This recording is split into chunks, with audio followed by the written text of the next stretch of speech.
자, 오늘 하나님께서 저희들에게 주신 말씀은 서로 사랑하는 것이 마땅하도다 라는 설교 제목으로요, 요한 1서 4장 11절서부터 12절까지 말씀이 되겠습니다.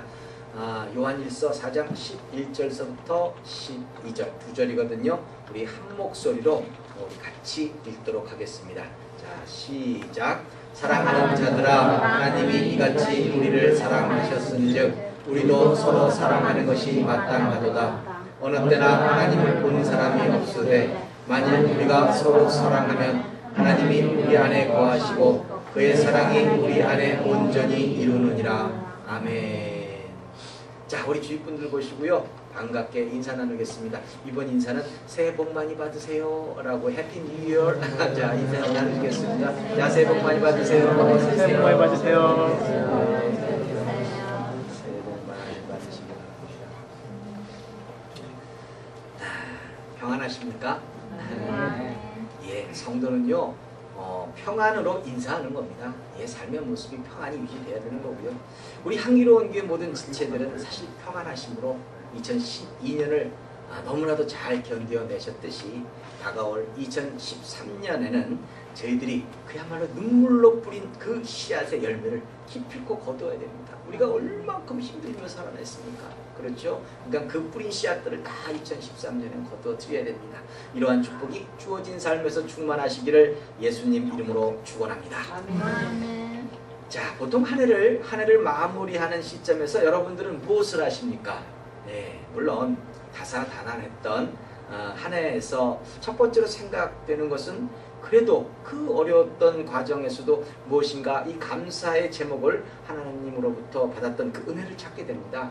참 그때 어려웠는데 그래도 그 참 무사히 잘 넘겼어 라든지 뭐 등등, 그렇죠. 뭔가 감사할 것을 찾게 됩니다. 그러면서도요, 한편으로는 아주 속상했던 것이 떠오르는 것도 또 사실이에요. 속상한 것도 사실 떠오르죠. 어떻게 보면 아주 속상했던 것들은 여러 가지겠지만 물질의 문제도 있었겠고, 또 건강의 문제도 또 있었겠고, 또 보면 인간관계에서도 또 문제가 있었을 겁니다. 그런데 사실 문제라는 것들은 혹이나 다양하지만 여러 문제가 있지만 그래도 지금까지 내 마음속에 괴롭혀 있는 것, 내 마음속에 가득 차 있는 것, 이것이 대부분 이런 문제들 중에서 그것은 대부분 보면 대부분 인간관계에서 문제가 이 마음속에서 사실 이렇게 쉽게 지워지지가 않습니다. 물질 문제라면 조금 이렇게 어려웠지만 그 어려움을 겪었지만 일단은 뭔가 좀 열심히 일했고 그 문제를 해결하기 위해서 최선을 다했 그런 사람들에게는 누구의 탓도 아니에요. 그래, 또 뭐 없으면 또 벌면 되고, 요번에 모든 게 잘 안 됐으면 또 하나님이 또 좋은 기회를 주시게 되면 또 벌면 되지, 뭐 여러 가지 그렇게 생각하고 또 다시 스스로도 결단할 수 있는 계기가 됩니다. 건강의 문제도 그래요. 건강의 문제에서도 조금은 자신이 스스로 건강에 대해서 주의하지 않았던 그런 아쉬움은 남아있어도 이것은 자신에게 제일 먼저 책임이 있잖아요. 자신이 건강을 잘 돌보지 못했으니까. 그러니까 그냥 받아들일 수밖에 없어요. 그렇죠? 받아들이고 내가 좀 더 건강하게 운동도 좀 하고 뭐 하면서 나름대로 이렇게 결단을 하게 되죠. 그런데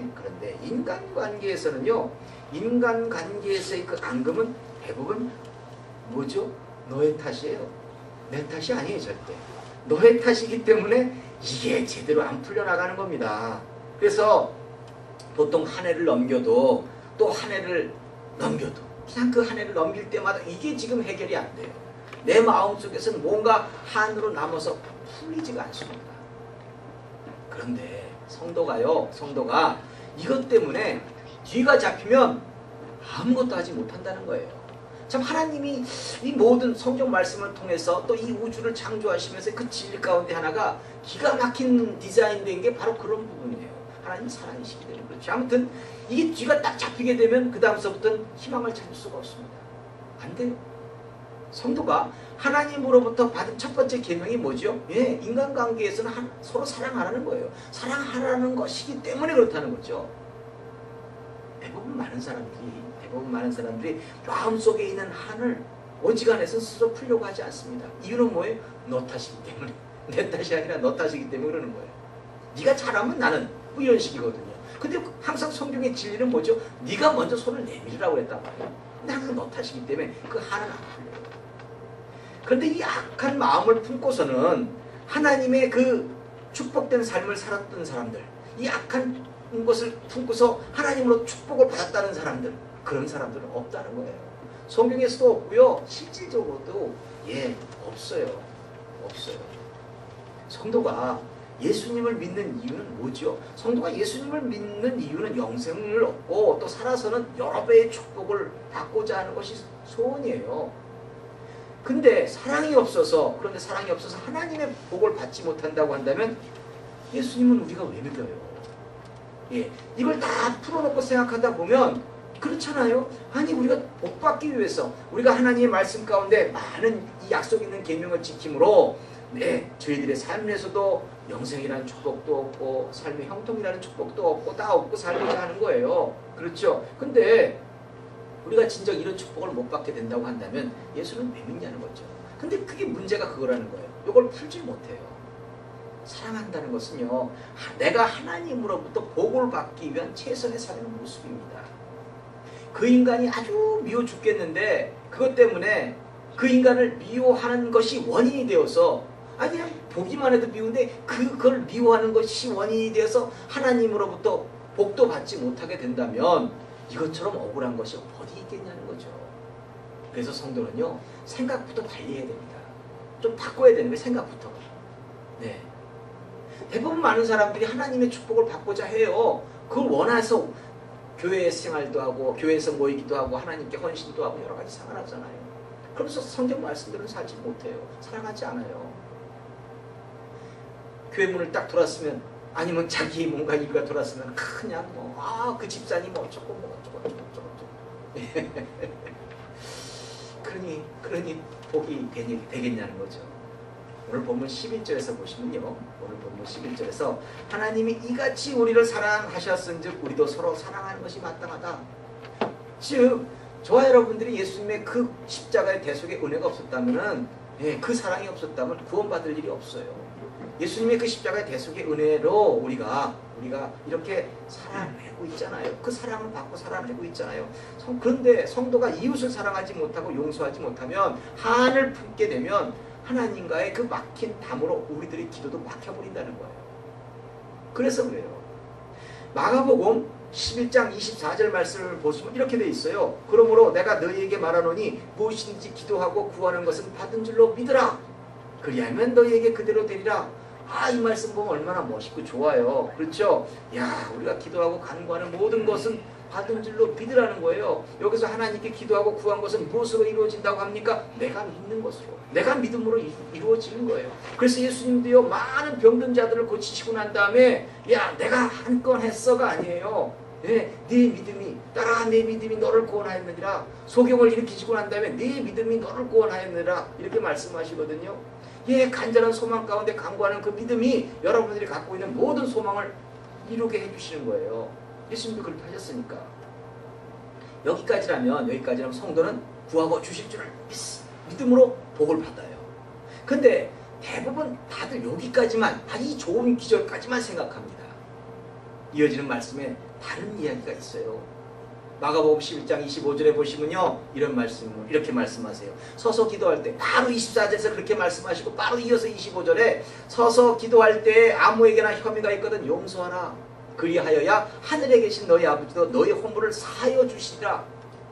결국 이게 전제조항이 돼버린 거예요. 허물이 없는 인생이 어디 있어요? 뭔가 잘못하지 않는 인생이 어디 있겠어요? 뭔가 누구에게나 다 잘못은 있다는 거죠. 근데 내가 가지고 있는 그 잘못을 가지고, 그 허물을 가지고 기도할 때 이루어지겠냐는 거죠.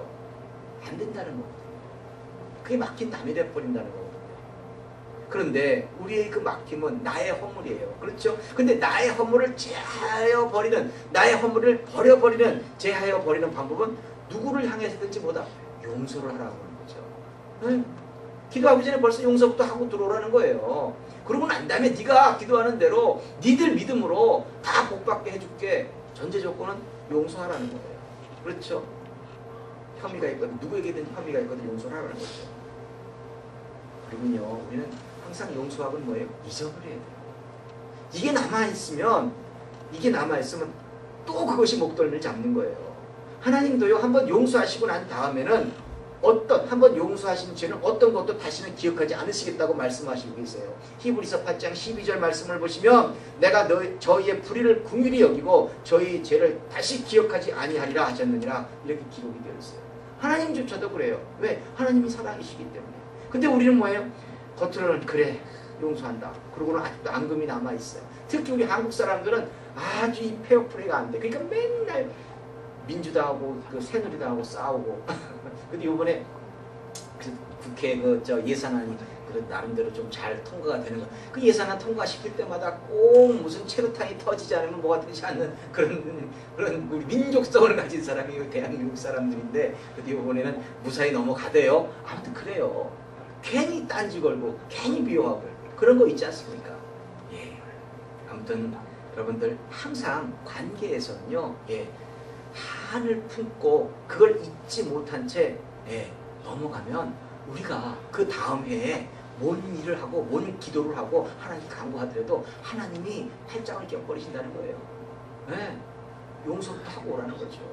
지금까지는 그냥 그럭저럭 살았어도 이제 나의 기도가 응답돼야 되지 않습니까? 이제는 뭔가 우리 향기로운 교회 모든 지체들이 하나님께 간구하는 모든 기도의 제목들이 응답될 때가 되지 않았을까요? 그렇다면 결국은 그것 때문에 내가 지금 붙잡고 있는 이 앙금 때문에 내가 왜 축복을 못 받냐는 거죠. 2013년도에는 그런 부분에 있어서만큼은 딱 끊고서 나가야 되지 않겠냐는 거예요. 속은 상하지만 내가 살기 위해서 사랑하라는 거죠. 내가 복받기 위해서 살아내야지, 예, 어떻게 속이 상한 것만도 억울하잖아요. 예, 속 상한 것도만 억울한데 기도하는 것까지 그 인간 때문에 방해를 받아서 되겠느냐, 이렇게 생각하시다 보면은 누구 뭐 사랑 못할 사람 없어요.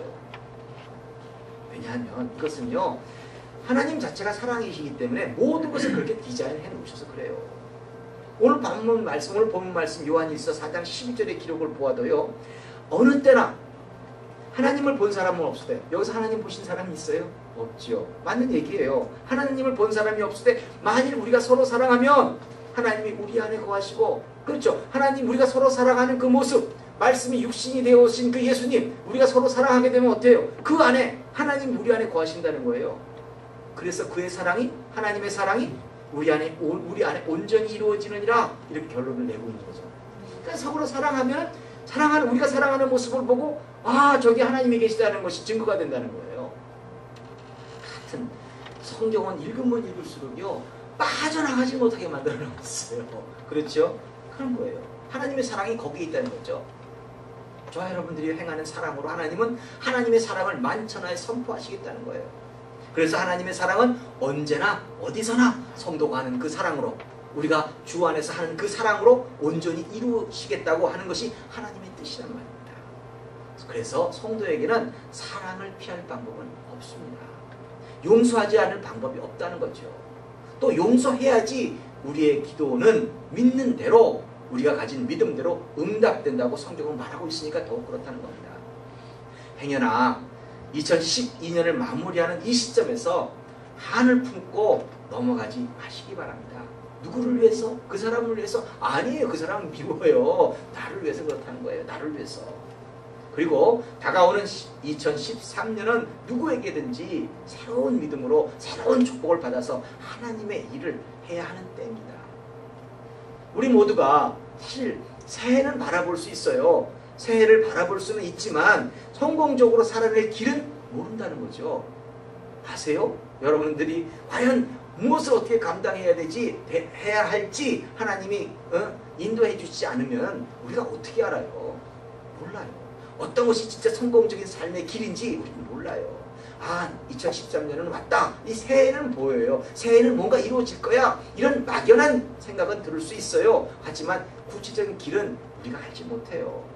그래서 성도는요, 길을 여시는 하나님을 믿어야 합니다. 출애굽한 이스라엘 백성들이 홍해 앞에서 아주 진퇴양난이었어요. 앞에는 바다가 막고 있고요, 뒤에는 막 그 애국 군대가 쫓아왔어요. 예, 어찌할지를 몰라요.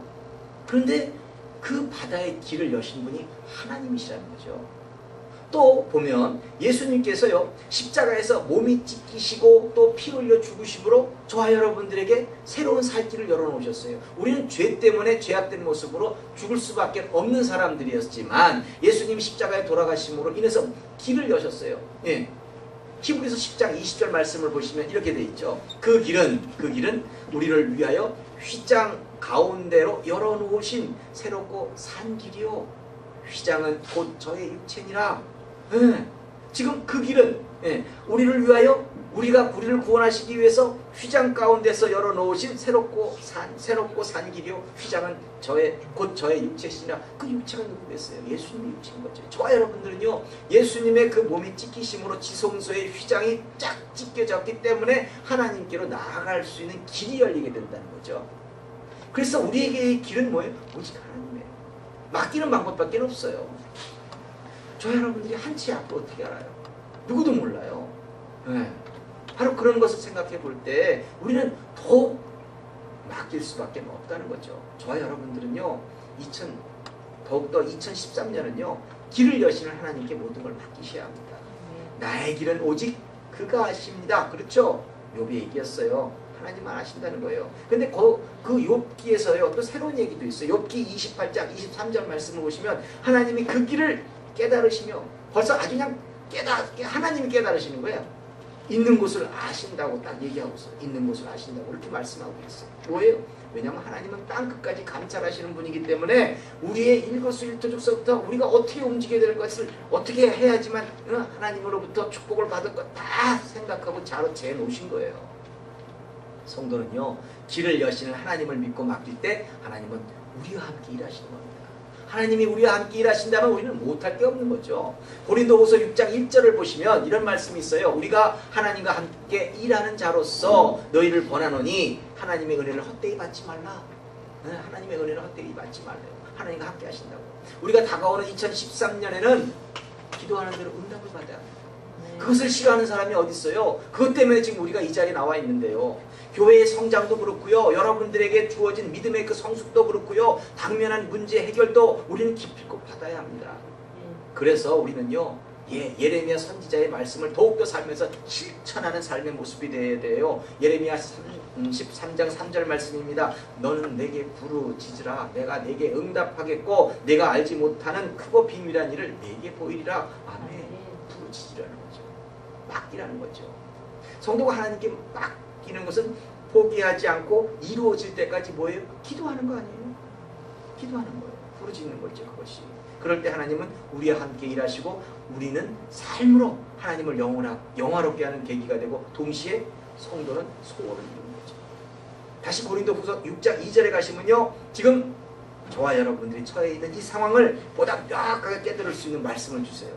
가라사대 내가 은혜 베풀 때 너를 듣고 은혜 베풀 때 하나님이 응답하실 때 너를 듣고 뭐예요? 우리가 부르짖는 걸 들으신다는 거예요. 구원의 날에 너를 도왔다 하셨으니 보라 지금은 은혜 받을 만한 때요. 보라 지금은 구원의 날이로다 라고 얘기하셨어요. 새롭게 열리는 2013년은 우리 향기로운 교회 모든 지체들에게는요.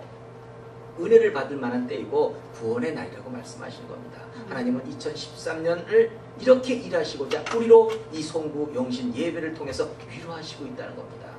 조금 더 우리 사랑하십시다.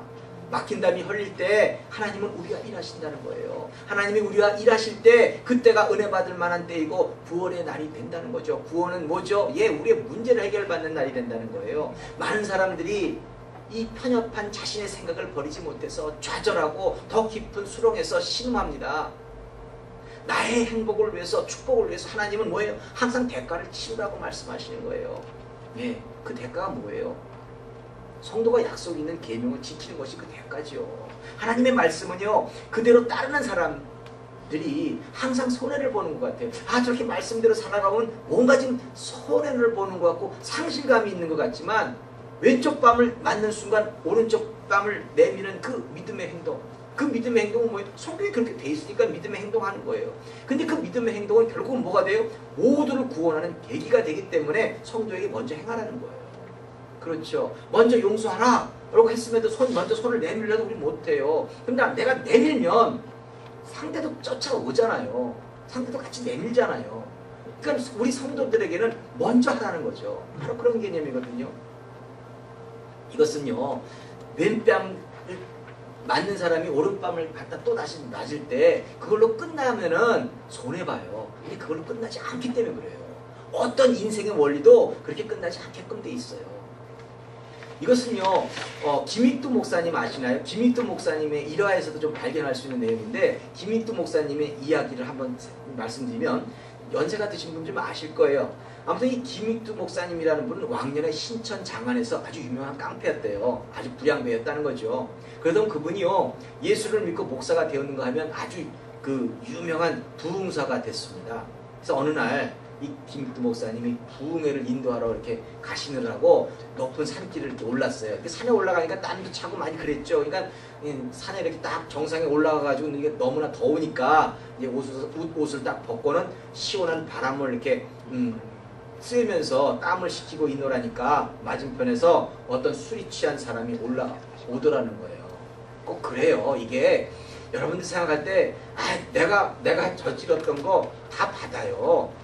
깡패 짓을 했고 뭐 자기도 술 한잔 먹으면서 막 저기 시장통에서 사람들 얼마나 그냥 패댔겠어요. 그러니까 아무튼 이 술 취한 사람이 쫙 올라오는데 갑자기 느닷없이 야, 너 왜 나보다 먼저 올라왔냐? 그랬더니 마구 때리더라는 거예요. 그러니까 이 김익두 목사님의 표현대로라면 그대로 빌리면요, 이사간지 굴뚝 헐듯이 패더라는 거예요.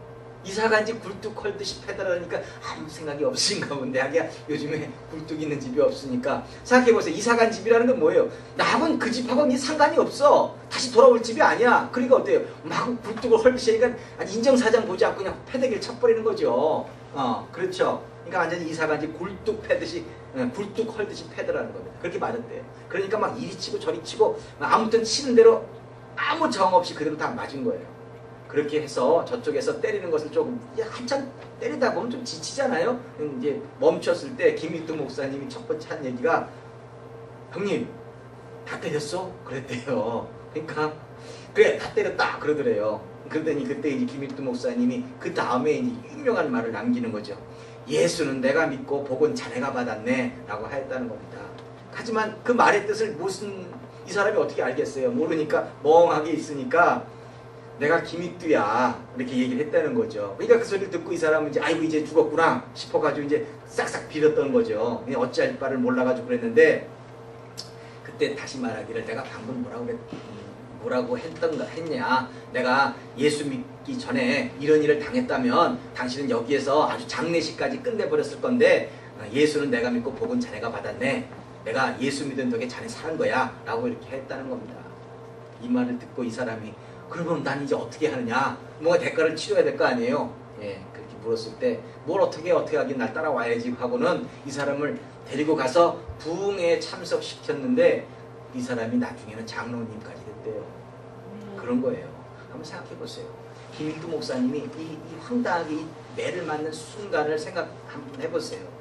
이유도 없이 말도 되지 않는 그 부당한 매를, 더구나 그 매를 방어할 능력이 없었나요? 건장한 분인데, 예, 그 매 맞는 걸 피할 수 있는 그런 것도 다 있었음에도 불구하고 헛수아비처럼 맞고만 있었다면 그 마음은 누가 다스린 걸까요? 그 마음은 누가 다스린 걸까요? 옛날 같은 말이 안 되는 거죠. 그것이 지성입니까? 뭔가 많이 공부하면 되는 거예요? 교양입니까? 아니에요. 아니면 강한 의지요? 아니, 그것도 아니죠. 학벌도 아니죠. 그 사람의 체면, 그것도 아니죠. 그것은 오직 하나, 그리스도의 사랑이 그의 마음을 다스리게 한 거예요. 이 사례에서 결론적으로 어떤 열매가 얻게 되는 거예요? 예, 누구에게나 하나님의 이 진리의 말씀은 서운하게 결론 나지가 않아요. 김익두 목사님이 맞으신 그 이유 없는 매로요, 한 영혼을 구원하게 됐지요. 김익두 목사님 입장에서는 부흥에 가기도 전에 아예 구원의 열매를 그냥 들고 가세요. 이게 하나님의 역사예요. 이렇게 하나님의 역사라는 거죠. 성도에게 있어서 당면한 문제는 하나님의 일을 하시겠다는 것을 잊지 말라고 하시는 거 잊지 마세요. 우리가 지금 당면한 모든 문제는 하나님이 일하시겠다, 하나님이 개입하시겠다는 메시지예요. 표적이에요. 그때가 은혜의 때이고 그때가 구원의 때라는 겁니다. 다만 성도는 언제 어디서고 우리의 삶의 모습으로 하나님의 사랑을 나타내게 살아내면 문제는 해결되고 복은 충만해진다는 겁니다. 그래서 성도의 삶의 모습은 사랑에 의하여 다스리는 그 마음, 그리고 그 인격이 곧 그리스도인으로서의 장성한 분량에 이르는 데까지 우리는 최선을 다하면 되는 겁니다. 우리 향기로운 교회 모든 지체들은요, 2012년을 보내면서 한을 품지 마시고 용서하시고 이제 다 잊어버리세요. 그리고 다시 새롭게 다가오는 2013년에는 기도하심으로 길을 여시는 그 하나님을 믿으시고 우리와 함께 일하시는 그 하나님을 통해서 그날이 은혜의 때이고 구원의 때가 되시기를 예수님의 이름으로 축원합니다. 기도하겠습니다. 할렐루야. 하나님 아버지 감사합니다. 저희들 2012년을 돌이켜보면서 항상 하나님의 그 은혜 가운데 살았던 것들 다 기억합니다. 그러나 어떻게 사람 관계에서는 그것을 못 버리는지 모르겠습니다. 하나님, 미운 많은 인간들이 있었습니다. 그러나 2013년을 맞이하는 이 순간에 모든 걸 버리게 해주시옵소서. 하나님, 그 모두를 사랑할 수 있는 그야말로 예수님의 그 성품이 우리들의 삶 가운데 녹아지게 하시고 깨끗하게 잊어버리게 하여 주시어서 하나님이 원하신 그 삶 속에서 하나님께 간구하는 대로 응답받는 그때가 되기를 원합니다. 하나님, 저희들 새로운 결단이 있게 하셨사오니 하나님 결단하고 2013년도에는 하나님 믿음대로 구하는 대로 다 축복받도록 인도하여 주시옵소서. 감사하며 이 모든 말씀 예수님 이름으로 기도드립니다. 아멘.